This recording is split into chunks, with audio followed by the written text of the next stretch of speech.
Welcome to Français facile, Easy French. Activez la fonction de traduction pour une meilleure compréhension de l'histoire. C'était un matin brumeux, un de ces matins où la lumière hésite encore à se poser sur la terre. Marianne, jeune femme de 28 ans, se tenait sur le quai, une valise à la main, le regard fixé sur l'horizon. Elle avait pris une décision que peu comprenaient, quitter son pays natal pour la France, avec un but simple mais ambitieux, celui d'apprendre la langue de Molière. Non pas seulement la comprendre ou la parler couramment, mais la vivre, en saisir chaque nuance, chaque souffle. Son cœur battait fort alors que le train approchait. Elle savait que ce voyage serait bien plus qu'un simple déplacement géographique.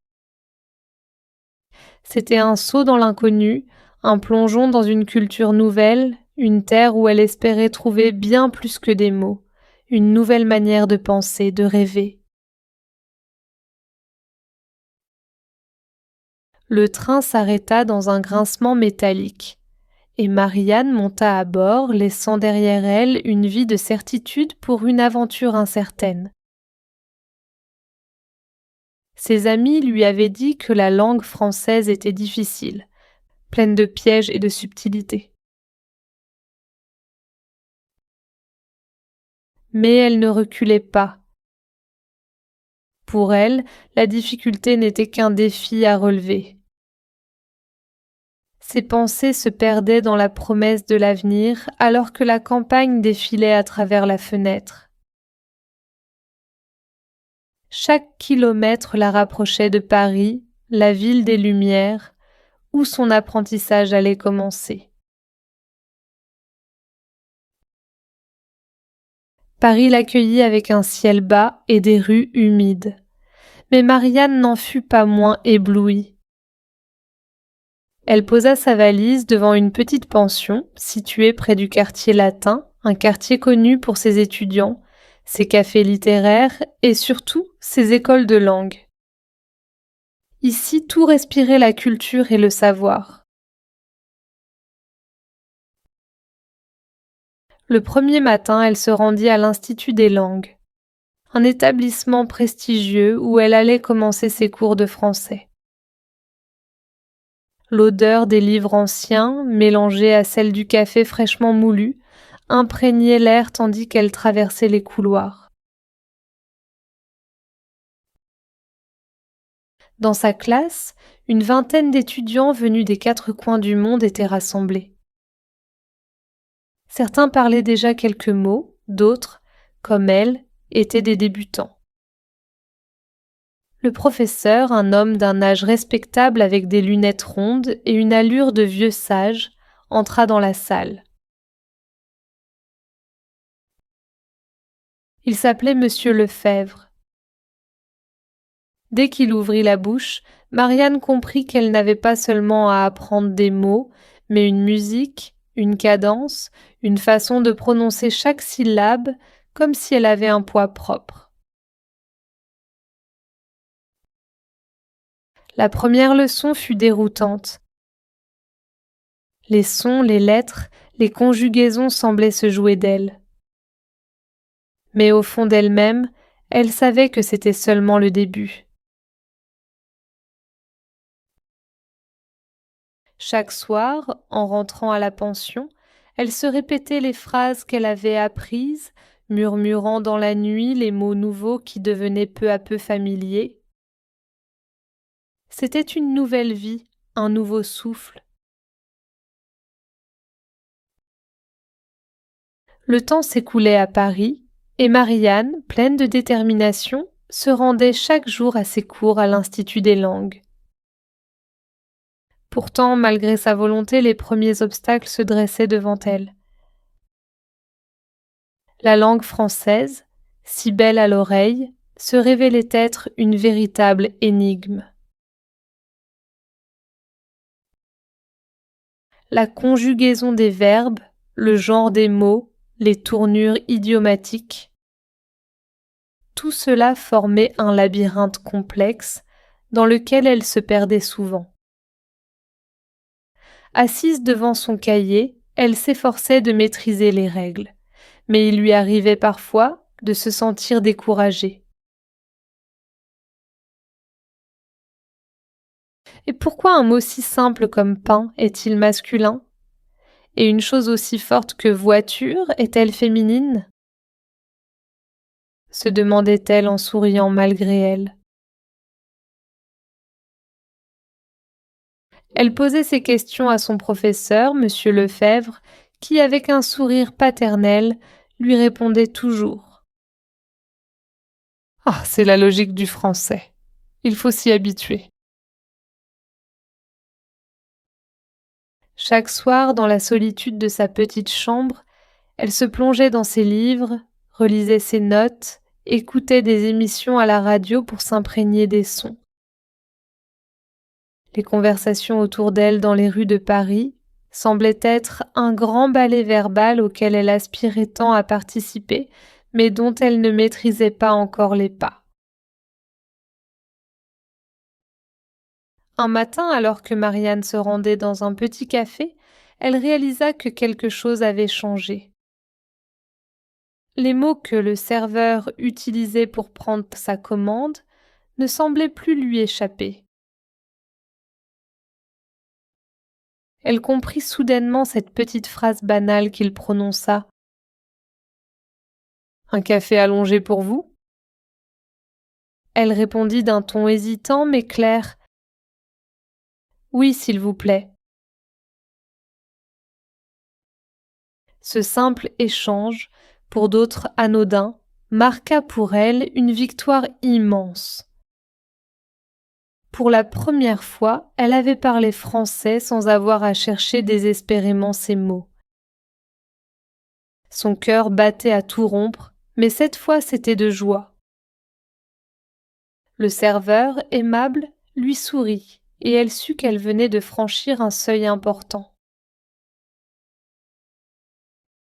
De retour à l'Institut des langues, elle sentit une nouvelle confiance l'envahir. Les leçons ne lui semblaient plus aussi insurmontables.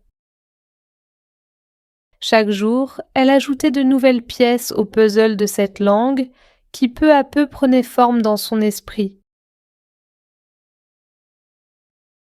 Monsieur Lefebvre, toujours attentif, remarqua ses progrès et l'encouragea d'un regard bienveillant. Le soir, en marchant dans les rues pavées de Paris, Marianne ressentit une profonde satisfaction. Elle se souvenait de ce premier jour où elle était arrivée, pleine d'appréhension, et maintenant elle comprenait des bribes de conversation autour d'elle. Les mots ne lui semblaient plus étrangers, mais familiers, comme des amis qu'elle apprenait à connaître. C'était comme si une porte s'ouvrait doucement, lui permettant de voir un peu plus loin chaque jour. Chaque matin, Marianne s'était fixé un rituel strict. Avant de partir à ses cours, elle passait 1 heure à enrichir son vocabulaire. Son bureau était jonché de petits carnets où elle notait chaque nouveau mot, chaque expression entendue dans la rue ou en classe. Ces carnets étaient devenus ses compagnons de route, des témoins silencieux de ses progrès. Elle les consultait régulièrement, s'efforçant de les mémoriser, un mot après l'autre, comme des trésors qu'elle collectionnait. Mais mémoriser ne suffisait pas. Marianne savait que pour vraiment s'approprier ces mots, elle devait les utiliser, les insérer dans des phrases, les prononcer à haute voix. Elle trouvait des occasions pour les placer dans ses conversations, dans ses échanges avec le serveur du café où elle avait l'habitude d'aller.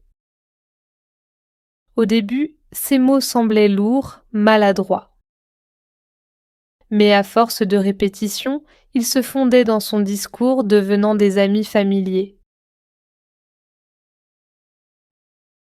Elle avait découvert une méthode qui lui convenait.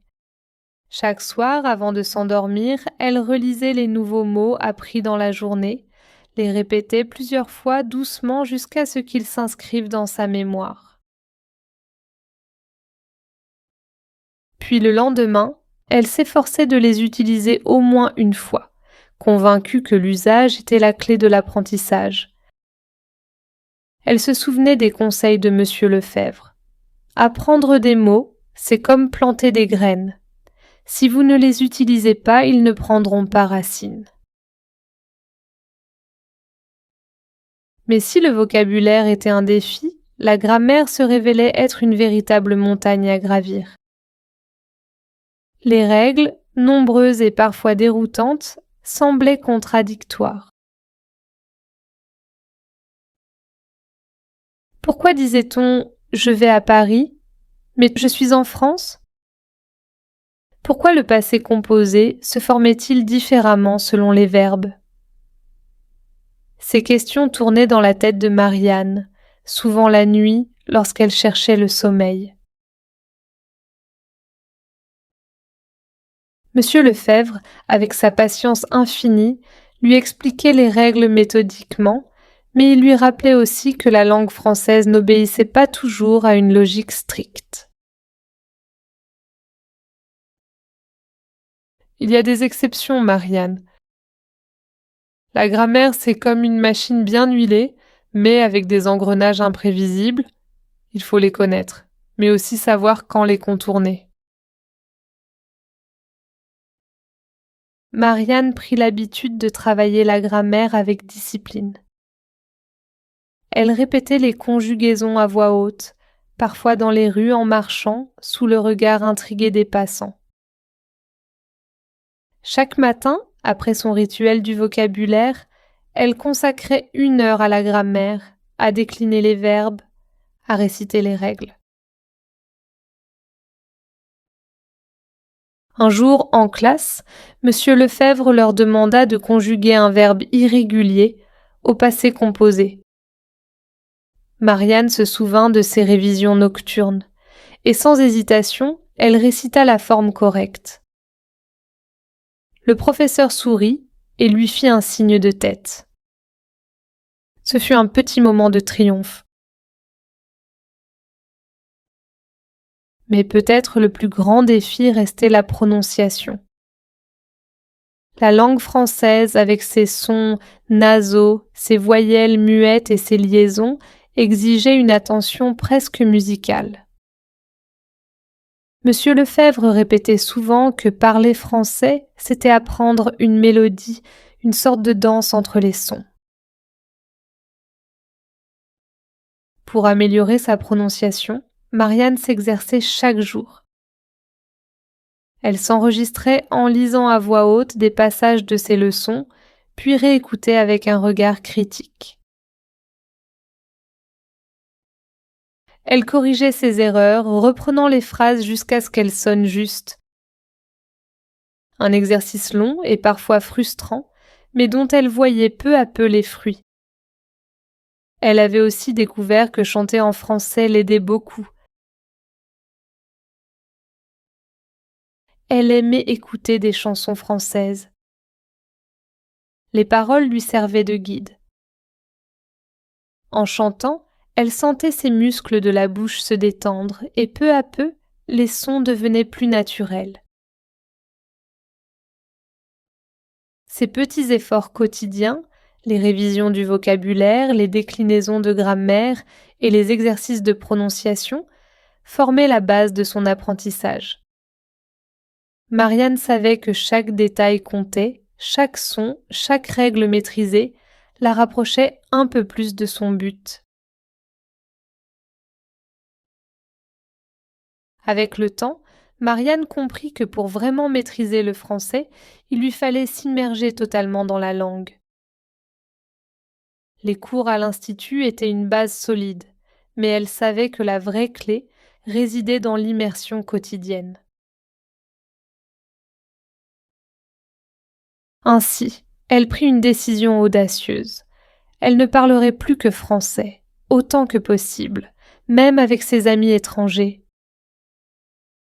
Elle se mit à fréquenter davantage les lieux typiquement parisiens, où elle savait qu'elle serait forcée de parler uniquement en français. Elle choisissait délibérément de commander dans de petits cafés où les serveurs ne faisaient aucun effort pour parler anglais. Elle engageait la conversation avec les libraires lorsqu'elle achetait des romans et elle s'abonnait même à un club de lecture en français. Chaque soir, après ses sorties, elle notait dans son carnet les nouveaux mots qu'elle avait entendus, les expressions idiomatiques qui avaient capté son attention et les tournures de phrases qui différaient de ce qu'elle avait appris en classe. Ces découvertes venaient enrichir son apprentissage, lui offrant une perspective vivante de la langue. L'immersion ne se limitait plus aux mots, elle touchait désormais à la culture, aux habitudes, aux codes sociaux. Monsieur Lefebvre, qui suivait ses progrès avec bienveillance, lui avait conseillé de toujours être attentive aux subtilités des conversations. Marianne, écoute les Parisiens parler entre eux. C'est là que tu apprendras les vraies nuances du français. C'est une langue de détail, une langue qui se cache dans les petites choses.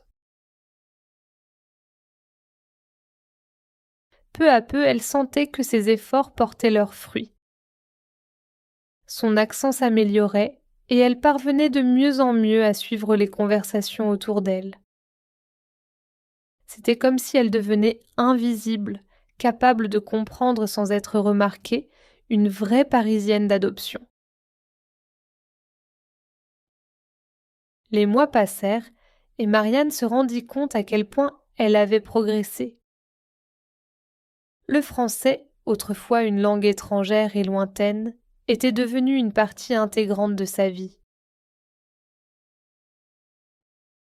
Les mots venaient plus naturellement. La grammaire qui lui avait tant donné de fil à retordre semblait désormais logique, presque instinctive. Quant à la prononciation, elle n'avait plus besoin de réfléchir avant de parler. Le rythme, les intonations, les nuances de la langue, tout cela s'était ancré en elle à force de pratique et d'effort. De plus, son travail dans un café avait été une expérience fondatrice. Elle s'était liée d'amitié avec ses collègues, des Parisiens pour la plupart, qui l'avaient aidée à s'approprier les expressions courantes, le langage familier, ce français de tous les jours que l'on n'apprend pas dans les livres. Chaque jour était une leçon, chaque conversation une opportunité de s'améliorer. Elle n'était plus simplement une étrangère qui apprenait la langue, elle faisait maintenant partie de la vie parisienne. Un matin, en classe, Monsieur Lefebvre annonça qu'ils allaient lire une pièce de Molière. Il choisit Marianne pour lire le premier passage à haute voix. Sans hésitation, elle se leva et commença à lire. Les mots coulaient de ses lèvres avec une aisance qu'elle n'aurait jamais imaginée quelques mois plus tôt. Ses camarades l'écoutaient en silence, impressionnés par la clarté et la fluidité de sa lecture. Même Monsieur Lefebvre, d'ordinaire peu démonstratif, eut un sourire de satisfaction. « Marianne, vous avez fait un long chemin. Vous pouvez être fière de vous. » Ce fut à cet instant que Marianne comprit l'ampleur de son accomplissement. Elle avait commencé ce voyage avec de la curiosité et un désir ardent d'apprendre, et elle l'avait mené jusqu'à son terme, avec patience et persévérance. Le soir, elle sortit se promener seule dans les rues de Paris, comme elle aimait tant le faire. Les mots, les sons, les visages autour d'elle, tout semblait différent maintenant. Elle se sentait enfin à sa place, comme si Paris elle-même l'avait acceptée dans ses bras. je parle français, se dit-elle avec une fierté tranquille, et ces simples mots, qu'elle avait tant rêvé de pouvoir dire un jour, résonnèrent en elle comme la conclusion de ce beau voyage.